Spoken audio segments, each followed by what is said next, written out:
Good morning विद्यार्थी मित्रों। धोरण 7 विषय सामाजिक विज्ञान पाठ 6-9 पाठનું નામ છે પૃથ્વીની આંતરિક રચના અને તેના ભૂમિ સ્વરૂપો।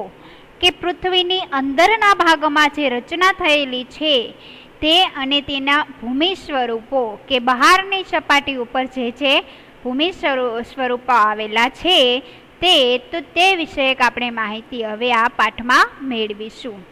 આપણી પૃથ્વી એક એવો ગ્રહ છે કે જેના પર આપણે વિકસિત જીવન જોવા મળે છે। વિદ્યાર્થી મિત્રો, આપણે આપણા ગ્રહ પૃથ્વી ગ્રહ ઉપર જ રહીએ છીએ અને તેના ઉપર જીવન વિકસેલું છે કે આપણે તેમાં છોડ જોઈએ છીએ કે વૃક્ષો જોઈએ છીએ, પર્વતો વિકસેલા જોઈએ છીએ, ઉદ્યોગો વિકસાવીએ છીએ। તો આ પૃથ્વી ઉપર આપણે એક જીવંતરૂપી સજીવન વાતાવરણ અર્પણ કર્યું છે। અન્ય અવકાશી પિંડોની જેમ પૃથ્વીનો આકાર પણ કેવો છે? ગોળાકાર છે। તેમાં અંદર અને બહાર સતત કેવું પરિવર્તન થતું રહેતું હોય છે। એટલે કે પૃથ્વીના અંદરના ભાગમાં અને બહાર, એટલે કે પૃથ્વીના જે બહારની ભાગમાં ભૂમિ સ્વરૂપો આવેલા છે તે અને પૃથ્વીના પોપડાની અંદરના ભાગમાં આંતરિક ભાગમાં પણ પરિવર્તન થતું રહે છે। શું આપણે એવું વિચાર્યું છે કે પૃથ્વીના આંતરિક ભાગમાં શું હશે? પૃથ્વી કેવા પદાર્થોની બનેલી હશે? તો વિદ્યાર્થી મિત્રો, આપણે હવે પૃથ્વીનો આંતરિક ભાગ અને એના ભૂગર્ભ વિશે માહિતી મેળવીએ। પૃથ્વીએ ડુંગળીની માફક એક ઉપર એક સ્તરથી ગોઠવાયેલ એમ અનેક સ્તરોથી બનેલી જોવા મળે છે। પૃથ્વી છે એ ડુંગળી રૂપે, એટલે કે ડુંગળીમાં પણ જેમ એક પછી એક પડ ઉખેડો તો એ સ્વરૂપે પૃથ્વીમાં પણ એક પછી એક પડ એવા આવેલા છે। તે આપણે નીચેની આકૃતિ દ્વારા ત્યારબાદ સમજીશું। પૃથ્વી સપાટીના સૌથી ઉપલા ભાગને આપણે ભૂકવચ તરીકે ઓળખીએ છીએ।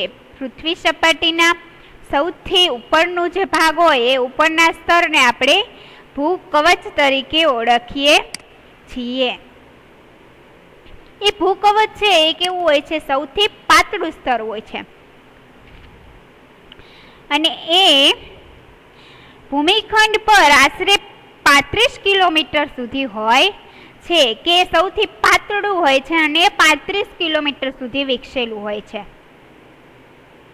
ભૂમિખંડની સપાટી ખાસ કરીને સિલિકા અને એલ્યુમિનિયમ જેવા ખનિજો છે એનાથી બનેલી હોય છે। તેથી તેને સિયાલ એટલે કે સિલિકા તથા એલ એટલે કે એલ્યુમિનિયમથી બનેલી હોય છે એવું કહેવાય છે। હવે જાણવા જેવું તે જાણીને તમને ગમશે।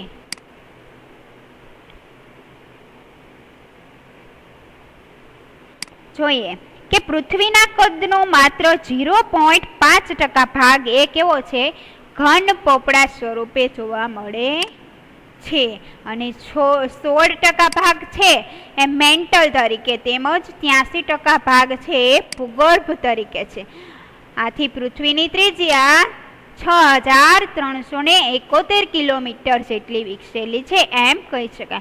વિદ્યાર્થી મિત્રો, આપણે ખડકો અને ખનિજો વિશે માહિતી મેળવીશું। પહેલા તેની પૃથ્વીના પોપડાનું પેલો આંતરિક ભાગ છે, બાહ્ય ભાગ છે, મેન્ટલ છે અને પૃથ્વીનો પોપડો કે જે આપણે એના ઉપર રહીએ છીએ એના વિશે આપણે માહિતી મેળવી લઈએ। તો પૃથ્વીના સ્તરની આકૃતિ દ્વારા આપણે સમજ મેળવીએ કે પોપડો કોને કહેવાય? કે જે આપણે પૃથ્વીના ભાગ ઉપર રહીએ છીએ ભૂમિ ઉપર, એ છે પોપડો।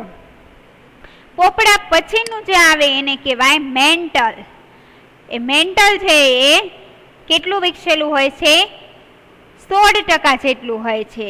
ત્યારબાદ બાહ્ય ભૂગર્ભ, મેન્ટલની પછી પણ એક બાહ્ય ભૂગર્ભ આવે છે।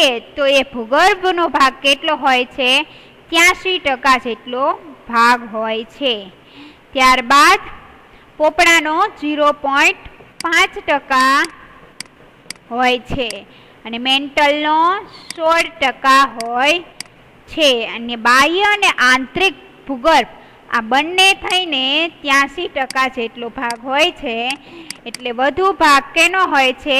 બાહ્ય ભૂગર્ભનો અને આંતરિક ભાગ આપણે અહીંયા જોઈ શકીએ છીએ.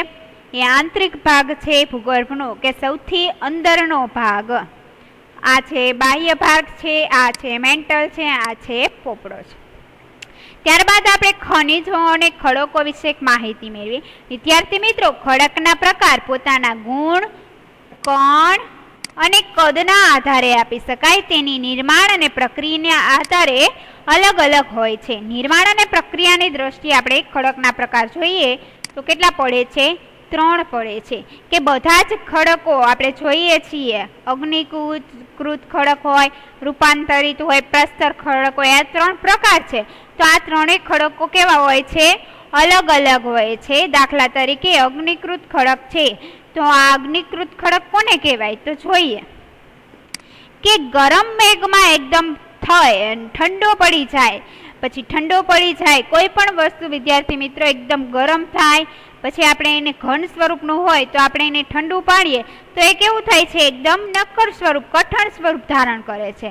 અને આ પ્રકારે જે ખડકો બને છે આપણે એને શું કહીશું? અગ્નિકૃત ખડકો કહીશું.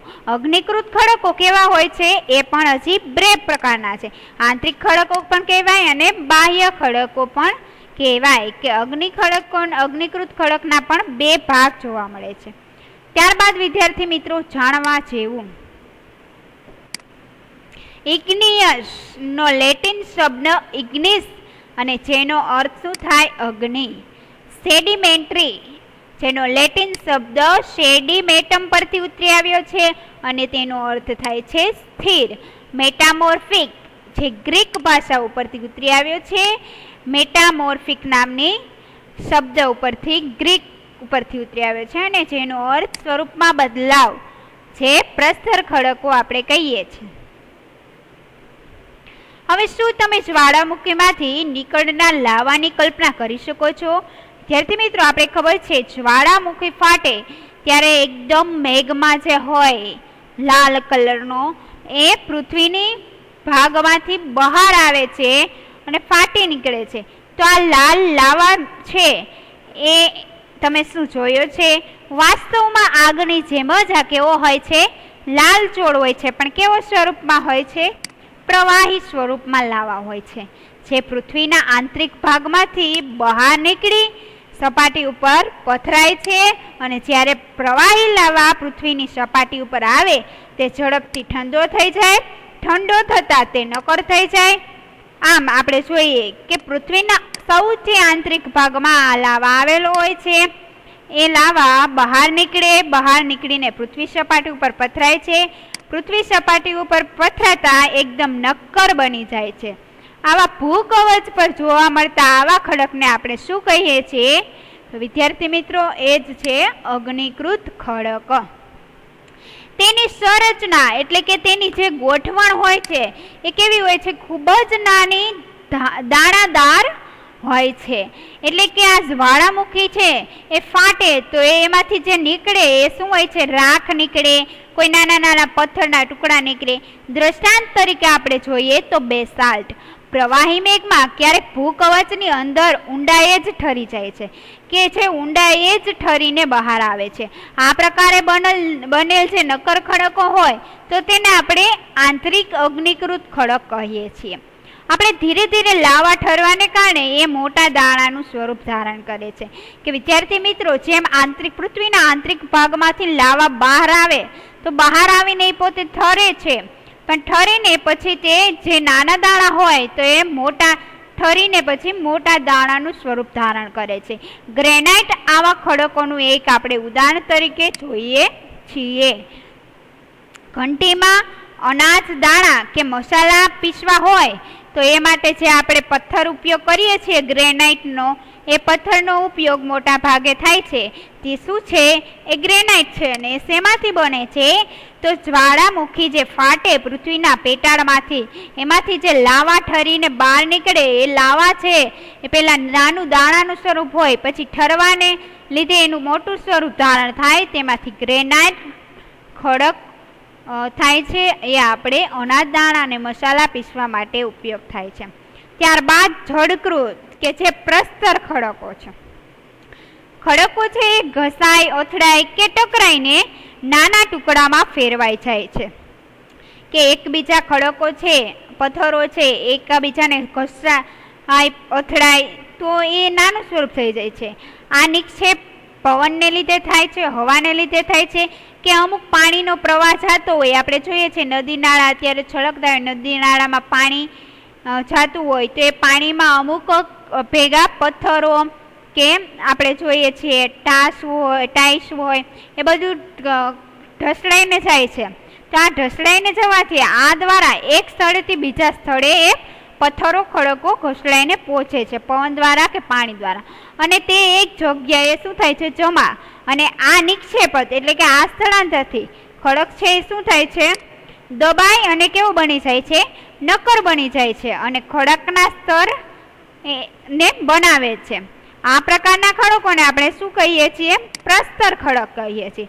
દ્રષ્ટાંત તરીકે રેતાળ એટલે કે રેતીયો પથ્થર જે રેતના કણોમાંથી બને છે, કે આપણે જોઈએ છીએ કે રેતી એક જગ્યાએથી બીજી જગ્યાએ ઢસડાઈને ગઈ હોય તો એક જગ્યાએ પોતે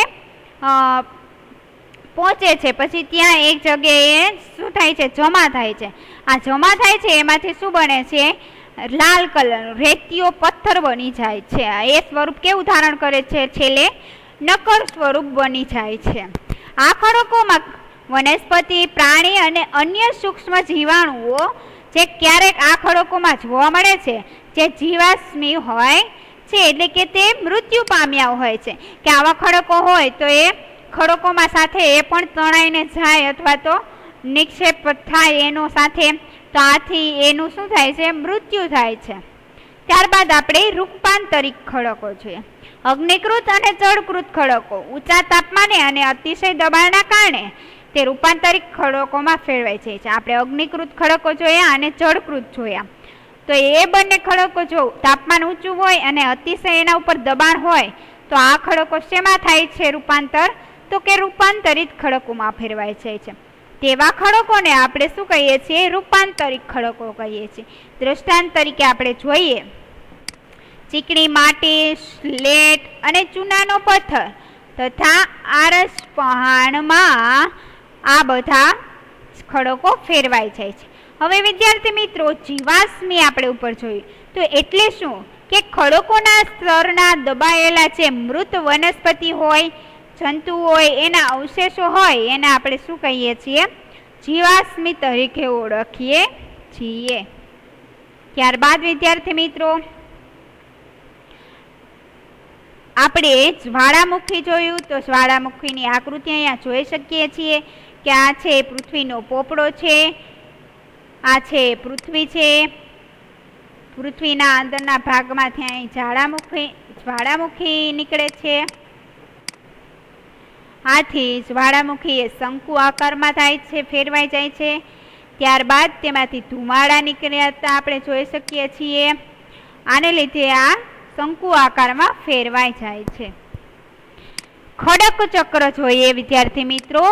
આકૃતિમાં ખડક ચક્ર આપેલું છે કે અગ્નિકૃત ખડકો જે પ્રસ્તર ખડકોમાં આવે છે, પ્રસ્તર ખડકો પછી અગ્નિકૃત અને પ્રસ્તર આ બંને ખડકો એ રૂપાંતરિત ખડકોમાં આવે છે. આ છે પૃથ્વીનો ભાગમાં આવેલો મેગ્મા વાયુ. એ મેગ્મા છે, મેગ્માને જ લીધે અગ્નિકૃત ખડકો પેદા થાય છે. અગ્નિકૃત ખડકોમાંથી આપણે જોઈએ કે હવા પાણીને લીધે પ્રસ્તર ખડકોમાં ફેરવાઈ જાય છે, અને પ્રસ્તર અને અગ્નિકૃત ખડકોને જો દબાણ અને તાપમાન વધે તો તે રૂપાંતરિત ખડકોમાં ફેરવાઈ જાય છે, અને પાછી એ જ ક્રિયા મેઘમા વાયુ સુધી પહોંચી જાય છે. એટલે કે આ એક ખડક ચક્ર છે જે એની પ્રક્રિયા સતત ચાલુ જ રહે છે. તમે એ જાણીને નવાઈ પામશે કે કેટલીક ચોક્કસ પરિસ્થિતિઓમાં એક પ્રકારના ખડક ચક્રીય પદ્ધતિથી એકબીજામાં જ પરિવર્તિત થાય છે. અહીંયા જોઈ શકીએ છીએ કે મેઘનામાંથી અગ્નિકૃત ખડક, અગ્નિકૃતમાંથી પ્રસ્તર ને પ્રસ્તરમાંથી રૂપાંતરિતમાંથી પાછું મેઘમા. તો આ બધી પરિવર્તિત ચક્રીય ખડક ચક્રીય પદ્ધતિથી આપણે જાણકાર છીએ. એક ખડકમાંથી બીજા ખડકમાં પરિવર્તન થવાની આ પ્રક્રિયાને આપણે શું કહીએ છીએ? ખડક ચક્ર તરીકે ઓળખીશું. તમે જાણો છો કે પ્રવાહી મેઘમાં એ ઠંડો થઈ છે અને ઠંડો થઈને નક્કર સ્વરૂપમાં ફેરવાઈ જાય છે. આથી એ અગ્નિકૃત ખડક બની જાય છે. આ જ રીતે આ અગ્નિકૃત ખડકો જે નાના નાના ટુકડા હોય એ ટુકડા રૂપે એક સ્થળેથી બીજા સ્થળે સ્થળાંતરિત થાય છે અને એ પ્રસ્તર ખડકમાં એનું નિર્માણ થઈ જાય છે. ત્યારબાદ આવા અગ્નિકૃત અને પ્રસ્તર ખડકોનું તાપમાન અને દબાણના કારણે આ અગ્નિકૃત અને પ્રસ્તર ખડકો એ બંને છે એ રૂપાંતરિત ખડકમાં બદલાઈ જાય છે. આથી અતિશય તાપમાન અને અતિશય દબાણના કારણે આ રૂપાંતરિત ખડક છે એ પાછા પુનઃ પીગળીને શેમાં આવી જાય છે? પ્રવાહી મેઘમાં બની જાય છે. તો વિદ્યાર્થી મિત્રો, મેઘમાંથી અગ્નિકૃત ખડક, અગ્નિકૃત ખડકમાંથી પ્રસ્તર ખડક, પ્રસ્તર ખડકમાંથી રૂપાંતરિત ખડક અને રૂપાંતરિતમાંથી મેઘમાં પાછો પીગળીને પ્રવાહી બની જાય છે. આ પ્રવાહી મેઘમાં ફરી ઠંડો થઈ જાય છે.